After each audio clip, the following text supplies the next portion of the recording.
what is the cyber crimes basically. So we need to understand, we need to, bifurcate the cyber crime terminology into two parts. And if we go to the first part, that is the cyber. So cyber is basically anything which is related to a computer resource, related to a computer technology, electronic communication device, and which is internet driven. So we have a definition for the cyber.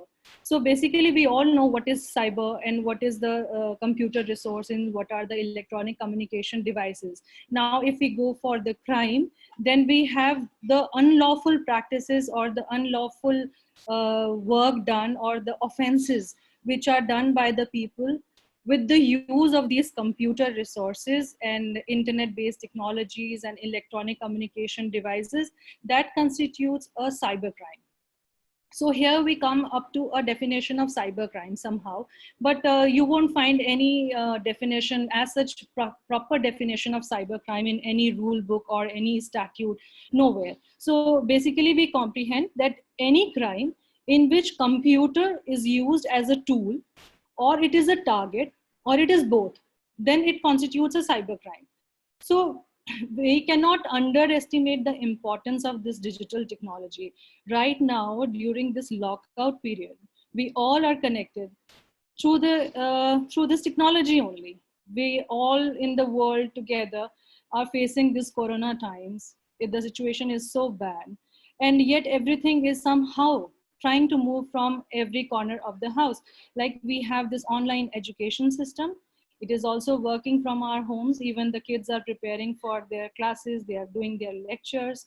We have the medical professionals, they are giving their consultation through the online system.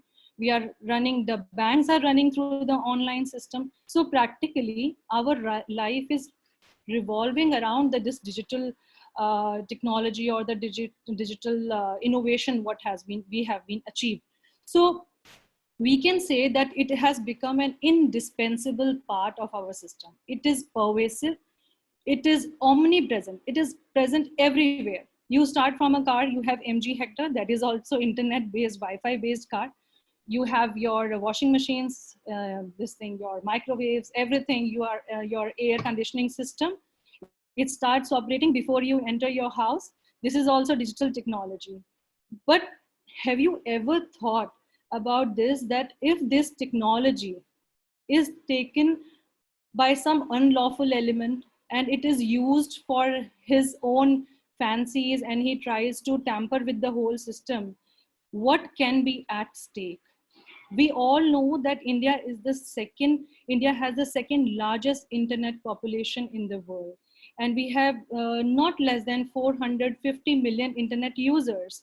And we can imagine that we are so dependent on this technology that if something happens or something goes wrong with these computer information, then it can be used by some people in a really bad way. So it is very important that when we are looking at the advantages of it, then the disadvantages also need to be addressed properly. So from here we go on, and we should actually know the historical perspective of the cyber laws. To begin with, it started in 1970 in Germany in the form of data protection laws. And from there, our journey started in the cyber laws. And during the period of 1990s, we observed that when India was opening up its economy to the world, we were entering into the LPG regime, that was the liberalization, privatization, and globalization regime. It was important and it was pertinent to open up our economy to the world economies. As we all know, we were a developing economy by then, and it was very important to keep a pace or keep at the same level as the developed nations. So we actually needed this technology. So at that time, it was important for us to move ahead in terms of digitalization. In By that time, in 1996 also, UN, United Nations Committee on International Trade and Laws, had called a meeting. And this meeting was basically called up for giving a proper formulation to the model laws, which was supposed to give a proper recognition to the electronic signatures or the electronic records, which were actually very important. You can imagine when a economy of a developing nations was trying to open up to the developed nations, we need to keep a pace with the working style, their working environments. So they were already working with the electronic records. They were already having the e-recording systems and all those procedures. And we were into the paper recording and storing up of the ledgers and all these things. So it was very difficult. There was a mismatch. So this basic committee was called on so that all the nations could come at the level playing field. So this paved the way for IT Act 2000. That IT Act, Information Technology Act, was enacted by our lawmakers in the year 2000, and it was given a presidential assent in 2001. So this law which was made in 2001 was basically to give recognition to electronic records in our system. We were actually moving away from the system of keeping the hard copies or the documents which were required. And we started gradually moving towards this side. In this particular act, there was a provision for digital signatures also. Proper sections were allotted to the procedure which should be followed to get the digital signatures done, to get the digital signatures recognized by the government. What would be the procedure? Who would be the responsible person to approach for these things? And it also had certain sections for offenses and conventions related to the electronic commerce. And above all, it had the justice dispensation system also, which said that in section 80, the power to search, power to search in case of some investigation was given to the level of a DSP at that time. But gradually, various shortfalls were observed by the various industry makers and the researchers in this IT Act. And they were of the view that we needed a better version of it. So in order to improvise and incorporate all these the pointers or all these suggestions of these people or the eminent personalities of this field, IT Act 2008 was made, and it was an amended version of this. Now this was more comprehensive. It addressed to the various issues which were earlier left behind, because earlier IT Act 2000 was basically a skeletal framework.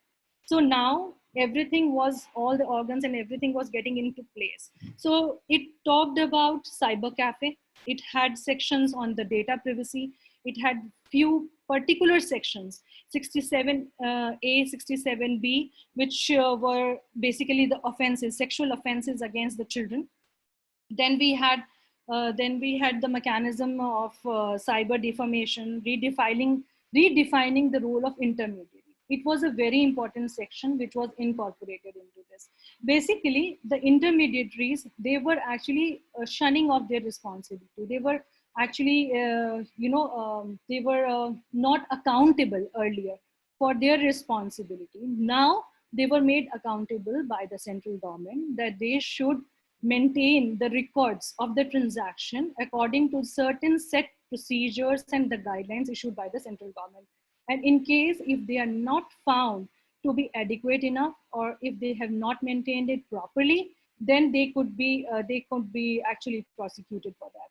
And they also had a fixing the responsibility of the computer data companies, computer resource companies, which earlier was not the case. And now the authorization, the police inspector was authorized to carry out the search and the investigation procedure in place of DSP. So it was more comprehensive of sorts.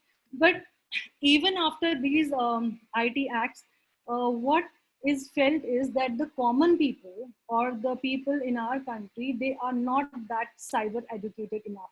So basically, we should start from this, that there are basically the classification of cyber crimes. Not all the cyber crimes can be categorized into one. So we have broadly categorized into 4 parts: cyber crimes against person, cyber crimes against property, cyber crimes against government, and cyber crimes against the society as a whole. So if we look at the crimes against the person, we have email harassments. We all know sometimes you get email, some obscene messages are there. Sometimes the letter is there. Sometimes attachments are not, up to the mark, and you get all these type of email harassments. So this is also one sort of a crime against a person. Then you have cyberbullying. People actually go to Facebook and Twitter accounts, and then some chatting rooms, meeting rooms, or various apps you have, Snapchat, and they post comments against you. They, they post some objectionable pictures of you, and sometimes they actually criticize you, bully you in public. So this is also a part of cyberbullying, and it is against a person specific, because here a person is, mentally agonized because of the defamation, or basically not defamation, basically the harassment he's facing in the public life. So this is also a part of cybercrime against a person. Now we have hacking and data theft. This is very important, and this constitutes the major portion of the cyber crimes in India. It has been observed that the hacking done for financial frauds is to the tune of $715 million in our country itself. So it's a big problem. So hacking and data theft is has been dealt in section 43 and section 66 of IT Act. And here the person is using your computer resource, your computer information. He is gathering information from your computer system or hardware, and he is using it. Or he is sometimes he is not even allowing actual person to access his computer system by hacking his password.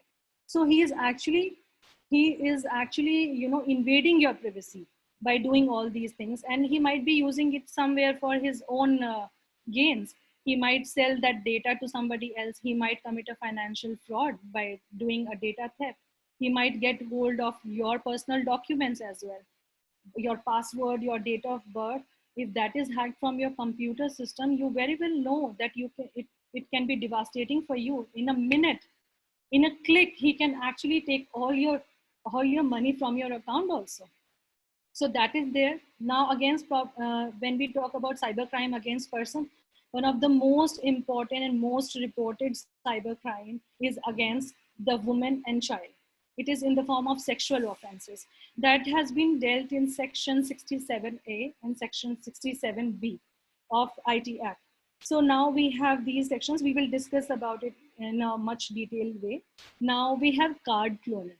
Sometimes we have observed that you give your card to somebody, and if you start talking to somebody on the phone or something, these people, they actually have some mechanism by which they actually clone your card. They get the information from your card itself, and then they apply for it. And sometimes I have observed that they actually get your phone number. They get a fake phone chip or phone number of yours, and then they call up the different banks accordingly, whichever bank you have your account in, and then they try to temper the information, and then they actually do the financial frauds with you. So that is also a big problem. Now there is a system of money mules. Let's understand what is money mule. In money mules, these people, they actually lure the person to give the account details to that person to transfer some amount of money. That is done by giving him some lucrative offer of giving him some commission or something, and then he actually unknowingly enters into a chain of money laundering. So he is made a mule here. So when the investigation is done, this person who has actually given his account details for money laundering, he gets actually caught by the police because he is involved into money laundering. The money is following a chain, and it might reach some hacker or some other person through this chain. So these are money mules. And then you have cyber stalking. That is in the three. That is stalking somebody on the net, keeping a track on what they are doing on their Facebook or on their SMS or their WhatsApp, and you keep a track on them. This is a little different from physical stalking. We are talking about online cyber stalking. So they are actually stalking you, and it is not it should not be a surprise to us that sometimes these persons are actually sitting thousands of miles away in some other country, and they might be stalking you just for because of their some orientation or sexual orientations or whatever they have in their mind. So this, we'll talk about it in a while. And then we have phishing. Phishing is also another type of a fraud in which a person, usually a person is fraudster. He sends mails to get information about the customer ID, the passwords, debit or the credit card numbers, card expiry date, and CVV number. They send emails which have certain proper links, unique links, and they send you some sort of emergency that you need to update your details to your account might be hacked or something, and they ask you to put in your details in that. So when you click on that link, you are actually diverted to a fraud website, which actually looks quite similar to your own financial bank site or anything, but you won't even come to know. They will take all the information from you from there, and they will siphon off your money. So what is important here is that you need to identify the phishing websites. And how do you do that? First of all, you should be very careful. You should always take a look at the URL. The URL is the first letters it is mentioned in the search box. HTTPS, something like that comes. So when you see the URL address which does not have the S part of it, HTTPS, S is missing. So basically that is a fraud website. That is a website that has been created to siphon off your funds, or that is basically to trick you. So you should be very careful. Secondly, you should always check the padlock symbol. That is a lock type of a symbol which is there usually on it actually denotes the security certificate. So you need to go to the files to check that, then properties, then you have certificates, and then you double click the padlock symbol. It is usually on the upper right corner. So that actually needs to be done. Also, you can avoid the phishing websites by installing a good this thing spyware, or you can have a good antivirus in your computer system. And one thing very important, you should never fall prey to free wi-fi. Free wi-fi is actually the breeding ground for these hackers. They actually use these free wi-fi areas, and they actually hack your information from the computer, from your mobile or computer, whenever you have to access the information. So never do any financial transactions, online banking transactions from a free Wi-Fi zone or something like that. Don't click on unexpected attachments from any person. If you're not expecting any information from your bank, or you are not expecting any person, you are getting a call from somebody, and then you get an SMS having a unique ID, and it is asked to click on that. Don't do that. Sometimes you get information in email that you have won a lottery, and you click on this link, and you will automatically receive this much of amount in your bank account. These are all frauds. They actually fool you to siphon off your money. So you should never do that. No, never do that. But in case if you say that yes, you have been victimized, you have been a victim, now what to do? So in case of a phishing fraud, you should always, the debit and the credit card holder of the debit or the credit card holder should call up the customer care helpline. That should be the first step to move forward, and block your card. Secondly, the very next day, and if that day, if it is possible, you write a mail to your bank regarding this particular fraud. Thirdly, it is important that you should have your SMS, copy of that SMS which you received in your phone, or the mail. If you have received, you should have a hard copy of that. And then you should have your ID certificates and the last 6 months bank statement. You actually require these documents to go to the bank. And fourthly, and the most important is that in case the fraud has been done to you in a metropolitan city or a class 1 city, not an issue. You will have a crime cell or a cyber crime cell in your city, very next to you. In Gurgaon, in Delhi, you have cyber crime cells. So you can directly go to them. That problem would be sorted out. But in case if you are in a smaller city, tier 2, tier 3 city, or in some remote area, what will you do? You can go to a local police station and register your complaint. It is a jurisdiction free complaint. You can actually file the complaint anywhere throughout the country. As we all know, that this technology is geographically agnostic, it is omnipresent, it is territory free. So you have the right, you can file the complaint in any police station. And that police station has to forward that complaint to the required police station. So that can be done. So this is all about phishing. And then you have defamation. Yes, you can be defamed on a cyber this thing, on a cyber platform or a internet based platform. It can be done. Then you have the crimes against the property. And the first and the foremost is intellectual property related crimes. These are the crimes which actually relate to software piracy. Sometimes you have, most of the times you must have seen that, you know, a movie is released or an album is released and you find the cheap CDs in the local markets. Even before, even when the, you know, movie is still in the cinema halls or the theaters. So you find a copy of those movies there in those markets. So what are those? They are basically the pirated copies. So you are actually not giving the due credit to those movie makers. You have cloned the actual files, or you have recorded it from the cinema halls, and then you have made the cheap CDs. So that is software piracy. Then you have you also see, you know, Microsoft Word. The original software costs you a lot. So sometimes actually people, you know, they go for a cheaper versions, which are the pirated versions. So you should not go for that. And then you have copyright related crimes, patent related crimes, then you have trademark related crimes.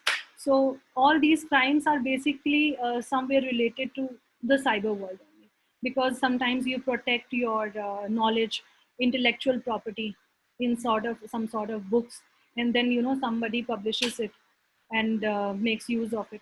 So these are all related to property related crimes. Then you have cyber squatting. So what is cyber squatting? You must have seen that identical words, identical sites having only one word change here or there, but they sound similar. So that is cyber squatting. One person gets the domain name registered, and which is quite similar, and then they start fighting over the that who got the registration first, and then sometimes who was using it beforehand. So such type of crimes are basically cyber squatting crimes. So here we see that in cyber squatting they do it for money. When they register it in the same domain name or very familiar domain name, the original person, you know, actually approaches them, and, you know, if they do not want to report the crime, they will settle it for money, and they earn from it. Then we have cyber vandalism. When you destroy the other person's computer physically, some hardware attached to it physically, or sometimes by installing some virus into it, or by installing some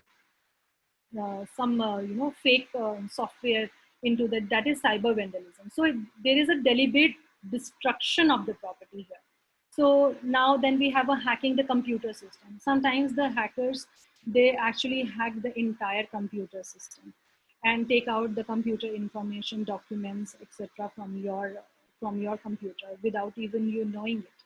So that is also done, and it can be used against you to diminish your reputation also.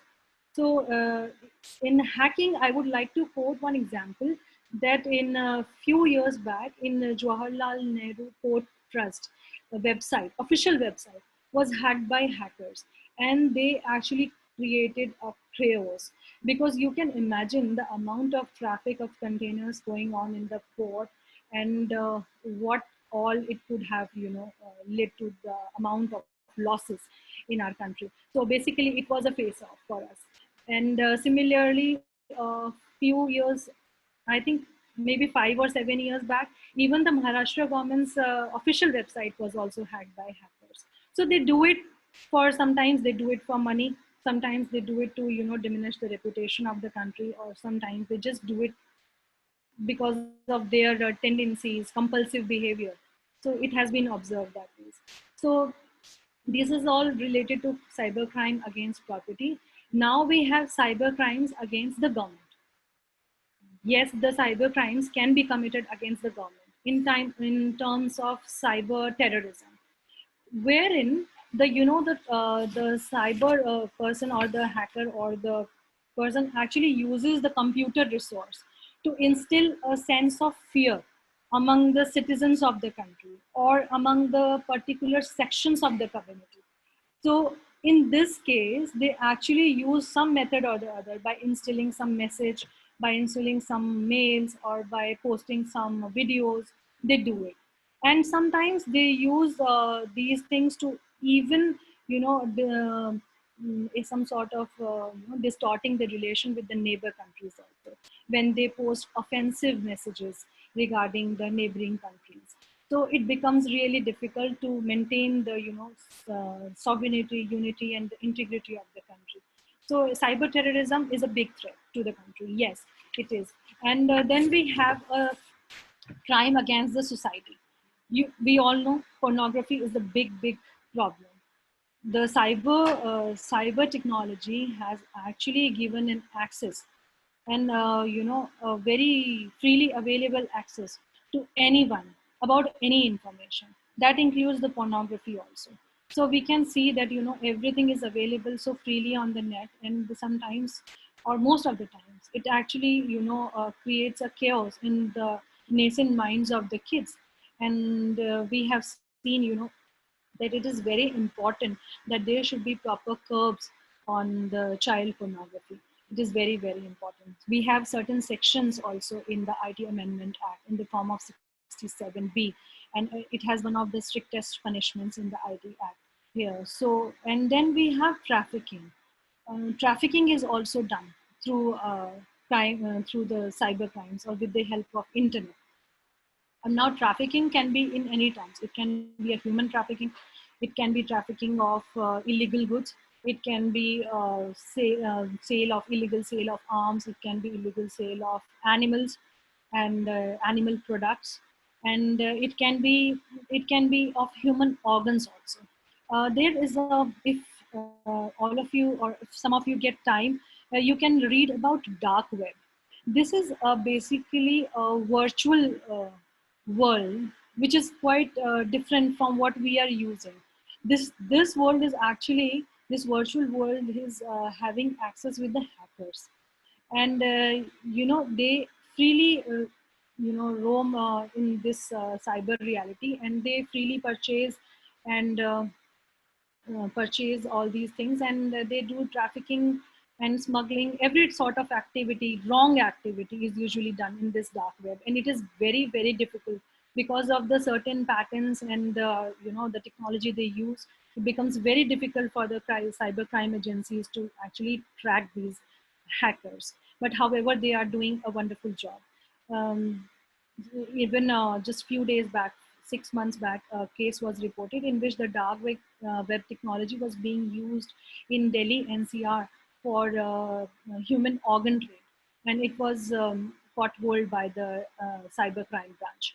So we have financial crimes. We all know, in the type of phone banking, uh, and sometimes the employees of the bank, they also, in connivance with the some hacker or some person outside the bank, they form a nexus, and they try to install a certain system whereby they keep on taking a small amount, very minuscule amount, from the accounts of the customers, and they keep on extracting it, and it is so minuscule that we won't even notice it. And the SMS which you receive, it seems to be very authentic and genuine, so you won't even come to know about it, that it has been somebody else has been doing it. So till the time they are doing it, it is fine, but otherwise they can actually land up into a big time offense. if they continue to do this, because this is actually an offense of criminal breach of trust, and by an employee who has been entrusted with keeping the data by the employer. So all these things are there in the cyber crimes. And now we will talk a little detail about cyber stalking. So what is cyber stalking? It is so burning topic that cyber stalking, somebody is stalking, there are the crime police also circulates messages through FM, or sometimes through telephonic calls also, that if you are being stalked, call on this number, call on this helpline number. So what is it? It is actually an attempt by one person to contact the another, even when the other person has shown disinterest in that person's attempt. And it causes a sense of threat in that person's mind. It is defined as a crime when the stalkers are using the internet, like Facebook, they are using WhatsApp, or they may be using some meeting rooms, and they are using it to, actually stalk that person's activity on the internet. Even when that person is not, agreeing to, meet that person or even talk to that person. So basically, it instills a sense of threat. It instills a sense of fear among that person. So it can be in the form of activities where where they come on the Facebook, and where they post some sort of comments which are actually not advisable to do that. So the stalker, here the problem is the stalker in cyber stalking always feels that he can hide behind the veil of the internet anonymity, because a stalker can be your friend, he can be your peer group, he can be your relative, or he may be from your school, it can be from anywhere. So you actually cannot track that person. If it is a physical stalking, you can actually get hold of that person. But when in cyber stalking, any person who might be sitting in some other country might also be stalking you. So this is a major problem here. So anonymity of the internet actually works in favor of cyber stalkers. So it is we have certain laws in regard to the cyber stalking. That is 354D. We have, in it says, any man who follows a woman and contacts or attempts to contact such a woman to foster the personal interaction repeatedly, despite indication of disinterest, and monitors the use of internet by the woman, commits the offense of cyber stalking. So 354D clearly deals with this, and that this 354D was incorporated in the Act after the Delhi gang rape case in 2013. It says that, it clearly states that monitoring of the women activities on the internet as well as physically, it leads to cyber stalking. So it is not right. So, but the only problem here in this section 354D is that we need to see that it talks specifically about women. It is a gender biased section. It should not be there, because anybody can be stalked. A male person or a child, a male child can also be stalked. So it should not be there. And here also, the one of the main problems is that the method of monitoring also has not been specified enough. So that is the main drawback of this section. Now we have section 292, which deals with the obscenity. Obscenity, cyber stalking within its purview. It is within the purview of cyber stalking, because you are sending obscene messages, obscene material to the victim, or maybe sending some videos on social networking sites. So the intention should be that the other person will see or read. Then he shall be guilty under this section 292 of obscenity of IPC. Then we have section 507 that talks about criminal intimidation. It says, then when a stalker hides his identity so that the victim does not know who the person is or from where the threat is coming, then he is actually criminally intimidating, and he is committing an offense. It is the main essence of cyber stalking, anonymity of the stalker. Now we have section 509 that talks about outraging the modesty of a woman. Any word, gesture, comment, sound, or email, or when a person sends sound, gesture, or any other even object, and it should be seen, it should be heard, and it should be spoken, constitutes an offense. And but the problem is here it cannot be used on in terms of internet, because in internet you are not sure whether that thing is seen or whether that thing is heard or similar to on that ground. So there can be a controversy here.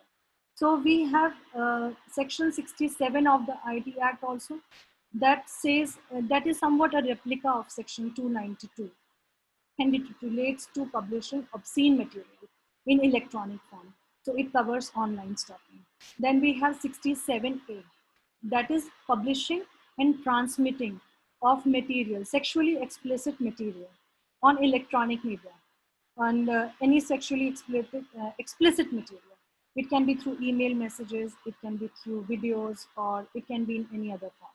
Then we have section 67B, that is also been incorporated for the children below 18 years of age, in which they are shown in sexually explicit acts. So publishing and transmitting any sort of such material is again a problem. So we have all these things, and then we have section 66 also, which talks about voyeurism, and section 354. Here, any person who intentionally or knowingly captures the private parts of the other person without his or her consent invades the privacy of that person and violates the privacy and shall be punished. So 66E is much broader as compared to 354, because it is gender neutral. It is not talking about a woman specific law. It talks about his and her both. It is gender neutral. So we have all these things in cyber stalking. Now, after going through all these sorts of crime, we need to understand that what are basically the provisions with us in IT Act and the IPC. So we take a few important areas where we can see, that there is an overlapping or sometimes little difference, but yes, they are there. So we start with hacking and data theft. In hacking and data theft in IT Act, it is covered in section 43 and section 66 of the IT Act. And it penalizes a number of activities like data theft, hacking the computer system, destroying the computer information, computer data, not allowing the actual authorized person to access his computer data, and then publishing it to somebody else and letting the other person disrupt the computer system. All these offenses are taken care of in section 43 and section 66 of the IT Act. And here it calls for the punishment up to 3 years or fine or both, or a fine of up to rupees 5 lakh rupees. So that is a huge sum here. Now, if we go to section 378 IPC, that relates to theft. So it relates to theft of movable property. If we read section 22 of IPC, it clearly says that it relates to corporeal property, that is movable property or the corporeal property, except land and building or anything fastened to it. So it relates to online data theft also, because here the property which was available and it was belonged to somebody else has been stolen and it has been moved from that person. So it actually relates to the same thing here also. But the only difference is the imprisonment is up to 3 years or fine. It can be with fine or both. The only difference here we see is that there is a capping in IT Act of 5 lakh rupees, the maximum amount which the fine can be imposed upon. But here there is no fine, no capping on the fine in IPC. Then we go to section 424 of IPC. That is again related to theft. Here, a person, here a person actually, uh, dishonestly or fraudulently conceals or removes any property of himself or other. He might assist in doing so, or he might raise a demand or a claim in doing so. So basically, he is committing a theft. Here, in IPC, he would be punished for a maximum of 2 years and a fine, with fine or both. So now we see there is a difference coming. Now we have section 425. That is that any person who with the intent or to cause or knowing that he is likely to cause loss or damage to the other person, public, and causes destruction of any property, or in situation destroys, in this situation he actually destroys the utility value of that product or the property, he commits the offense of mischief. But here we see that the punishment here is too less. It is only 3 months or fine or both. Still, the not there. So we see that there are provisions simultaneously in IT Act also and IPC also. And there is a difference in some offenses in the quantum of punishment also, quantum of fine also. So we need to carefully observe these sections. Now, if we move on to another part, receiving the stolen property.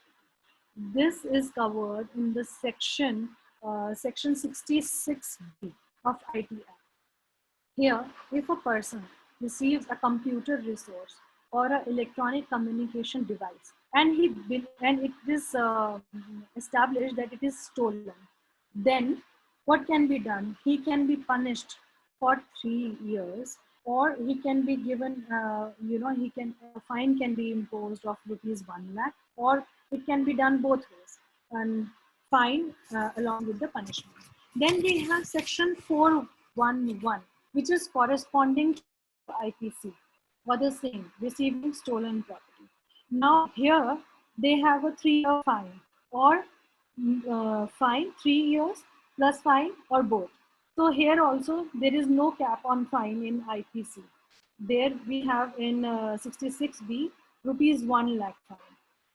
That is there. So then we move on to identity theft and personation. So 66D actually relates to identity theft, where any person, steals any information that can be related to your password, that can be related to your unique identity features, your electronic signature, digital signature, anything. If stolen, then it comes under 66C, and it calls for and 66D also, that is cheating by personation. When you are not that person, but you impersonate that you are that other person, and sometimes you actually substitute some other person in place of that person, which actually is the victim, and sometimes you actually yourself into that position. So basically you are not the real person, you are making the fool, or you are making actually victimizing the other person by doing so. Here also the punishment is up to 3 years, 1 lakh fine, and it can be both ways. Then we have 419, cheating by personation. You are pretending to be someone else. Again, substituting the other person. Here also we have 3 years of fine, and we have both. Or sometimes it is both ways. Now you can see that 463, 465, and 468 dealing with forgery, and forgery for cheating also applies to identity theft. Now 468, which is forgery for cheating, invites a punishment 7 years and also fine. If we go to 463, it defines forgery, making false documents to cause damage to the other person, or damage to the other person and his property or his some claim by forging them. Again, you have 420, that is cheating in IPC, where you are dishonestly inducing some other person to deliver any property, or person to destroy a part of that property. So again, you have 420. Though the punishment here we can see is quite stringent, quite strict in IPC. If you see that otherwise, in the other sections like 66C and 66D, the quantum of punishment is 3 years, sometimes with fine or both. So here in IPC, if you go to IPC, you have for cheating by personation, you have a fine up to 7 years. So there is quite overlapping provisions we can see from here. Now we see the section of we can see the section of obscenity.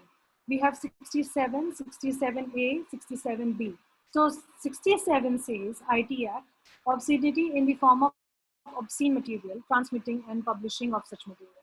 Then material related to the sexual acts, particularly related to the children, is covered under 67B.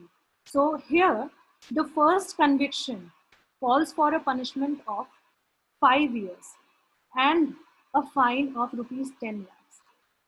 Similarly, in the 67B, also 67A and 67B, if there is a second conviction, then the punishment goes up to 7 years and the fine also of rupees 10. So provision of 292 and 294 is also there, which also deals with the obscenity in the IPC Act. But it 292, as you all know, it's it deals with the selling, distribution, transmitting of circulation of paper, drawing, obscene images or some obscene objects in the public, and it calls for a very less quantum of punishment, that is only 2 years, with a fine of 2,000, and a subsequent conviction of calls for a punishment of 5 years and rupees 5,000 fine. So we have all these acts here. Now we have a provision that is called that is cyber terrorism, which is very, very important. This is 66F. So whoever with the intention to threaten the unity and the integrity and the sovereignty of the country, or to strike the terrors in the mind of people or the section of people, denies any person access to computer resource, can be punished with a life in prison. Here, this section 66F usually is not, it is not there in the IPC. You will find it here. It is a specific provision of IT Act which deals with cyber terrorism and which is very, very important.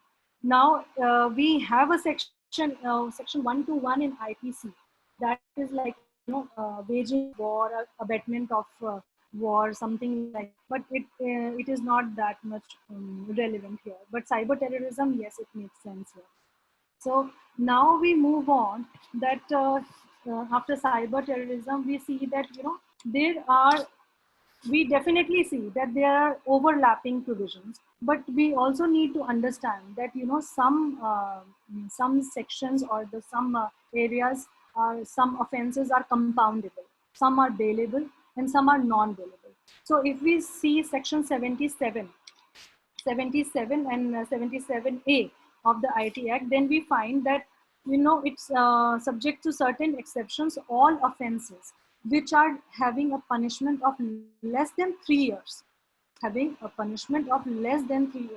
compoundable. And all those offenses which are in 77B, it says that all the offenses which are having the quantum of punishment more than 3 years are non-compoundable and cognizable. So here we see that only most four sections are there, which are actually calling for cognizable offenses. That we have section 67 that relates to obscenity. Then we have 67A, sexual explicit matter material, and then we have 67B, which relates to the young children below the age of 18 years, and then we have cyber terrorism, that is 66F. So from here we can get a rough idea that there are provisions which are having presence in both the IPC and the ITR. So, but I would like to take you to one point that in spite of the IPC and the IT Act, presence of these sections in both the acts, there have been some anomalous situations observed by our courts where the person actually escapes from the clutches of law just because of these provisions. It was observed by the Supreme Court in the Sharad Babu Digumarti and Government of NCT Delhi case. In this particular case, uh, there was a company called Bazi.com, and it had a website, and it was actually transmitting sexually explicit material in the by hiding it in the books and books category in that website. So but when the police actually got hold of these people, by they had already transmitted that material. So when the charge sheet came, Mr. Avinash Bajaj, who was actually the managing director of Bazi.com, was made an accused.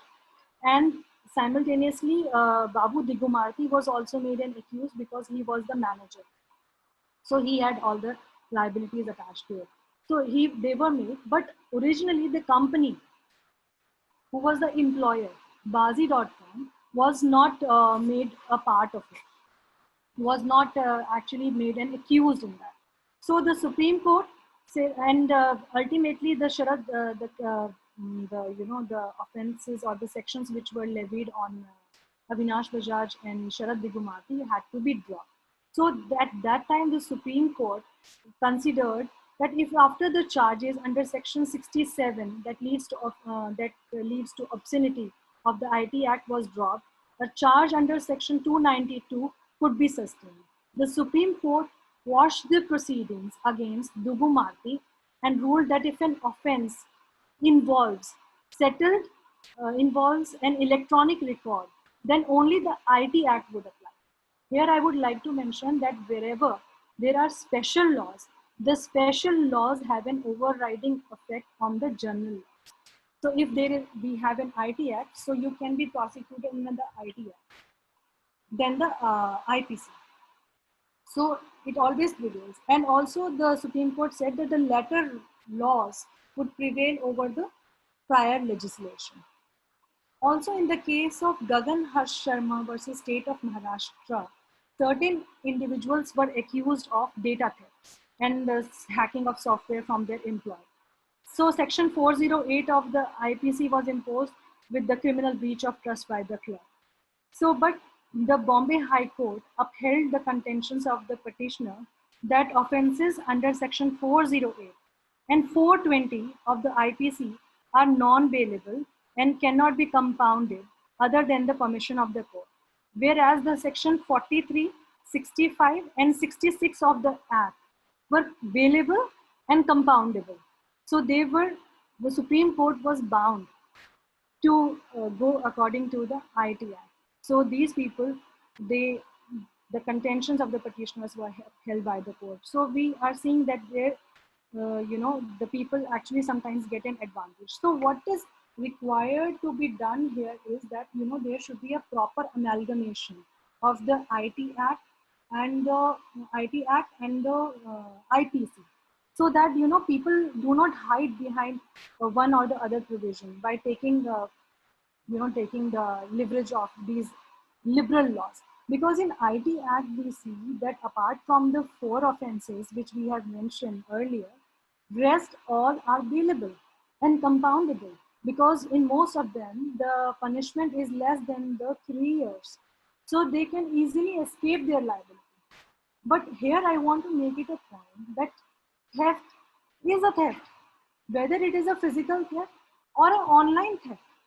So one has to be very, very careful that, these things actually need to be changed in our laws, so that, people are not getting advantage of these. Similarly, an offense which is obscenity or sexual nature and of child pornography, which is actually very harsh in IT Act, which calls for a very strict punishment, but it is not there in the IPC. You can actually, in 292, you can actually get free with a very minimum punishment and a very less fine.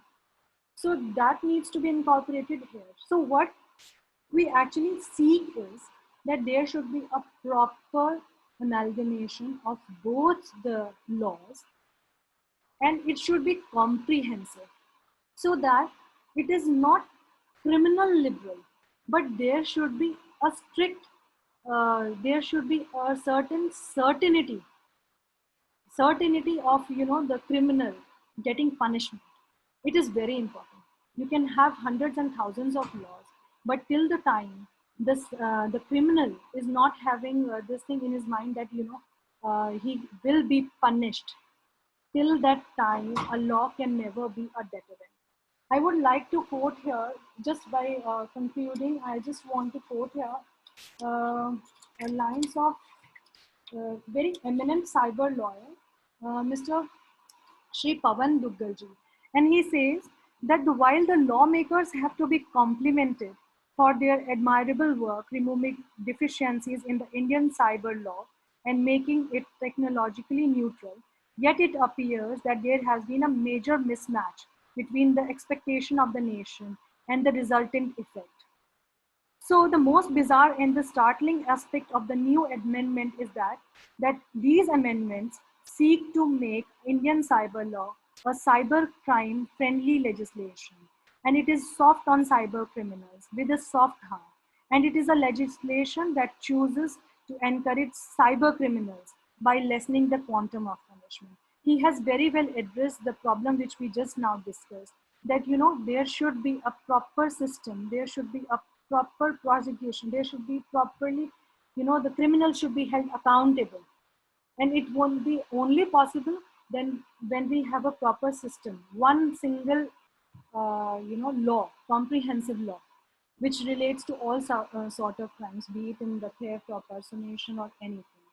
So this was all which I wanted to discuss with you, and thank you so much for listening so patiently to me. And over to Nitesh sir. Thank you so much, Aditi. It was a nice and very wonderful lecture. I think you in started asked me that if it would be a short of time. You know, when you started, so every one of us was of the view that how much time it will take. But when you started, it was a never-ending process. So I'm we knew sorry. that the cyber crimes is of such a nature that it does not have a short span of time. So it's a very, very big topic, and you have discussed a lot about the IPC part into the cyber crimes. So one, while taking note of these cyber crimes, it's all the more important to simultaneously note down that the IPC provisions are equally applicable in these types of crimes also. Yes sir. And as far as the reporting of these crimes are concerned, that too you have explained very beautifully. And the things of phishing and stalking, I think everything which regard to the relation of Indian Penal Code with regard to the cyber crimes have been discussed by you in detail. So I feel obliged and thankful to you for the kind webinar given by you. And we hope to see you soon again on another topic. Thank you so Thank, much, Aditi, for this wonderful lecture. thank you so much, sir. And I thank you all the audience. Thank you so much. And this Digu Marti has also been wonderfully discussed from Advocate Sangrito. So Thank he is you. the one of us who always asks the questions. Today, he is fully satisfied that Aditi ma'am has explained each and everything to us. All thanks to you, sir. Thank you so much. Thank you so much, Aditi. Thank you. Thank you.